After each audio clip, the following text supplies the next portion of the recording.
Je déjeunais avec un ami hier qui m'a dit « ça y est, je suis décidé, j'ai profité de l'été, j'ai pris la bonne résolution, cette année je vais faire un investissement immobilier ». Et je le crois parce que l'an dernier il m'a dit exactement la même chose. Sauf que depuis l'an dernier, qu'est-ce qui s'est passé? Rien. Il a eu un agenda surchargé, travail, famille, autres, et il n'a pas eu une seconde à consacrer à son projet. D'où l'idée de cette petite vidéo aujourd'hui qui est comment concilier un investissement immobilier et un agenda surchargé.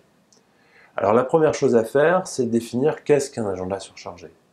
Combien de temps est-ce qu'on peut consacrer à son investissement? Est-ce qu'on peut y consacrer une demi-journée par semaine, une heure par semaine ou à peine une heure par mois? Et il ne faut pas définir seulement le temps qu'on peut y consacrer aujourd'hui, mais aussi sur le long terme, parce que son investissement, une fois qu'on l'a réalisé, il s'agit aussi de le gérer. Une fois qu'on a fait ce travail, il faut regarder les différentes options qui s'offrent à nous. Alors, si on a très peu de temps à consacrer à son investissement immobilier, l'option la plus simple, la manière la plus simple pour réaliser un investissement, c'est de déléguer. Déléguer deux choses, déléguer l'achat et déléguer la gestion. Le produit dans lequel la délégation est la plus forte, c'est la SCPI. En effet, la SCPI, c'est un fonds d'investissement où tout est pris en charge par une société de gestion. L'achat et la vente et la gestion. Donc vous, en tant qu'investisseur, vous avez très peu de choses à faire. Si vous voulez pas consacrer un peu plus de temps et avoir aussi un contrôle un peu plus direct sur vos actifs, vous pouvez investir dans des biens classiques.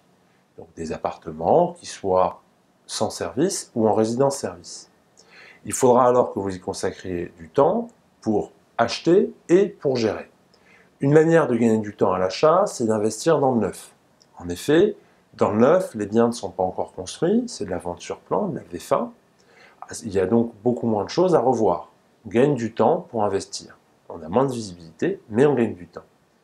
Sur la gestion, tout va dépendre du type de bien dans lequel vous investissez. Si vous investissez dans un appartement sans service, qui est loué directement à un particulier, c'est le cas du Pinel par exemple, vous avez souvent beaucoup de gestion qui sont liées. Les contraintes légales sont assez fortes.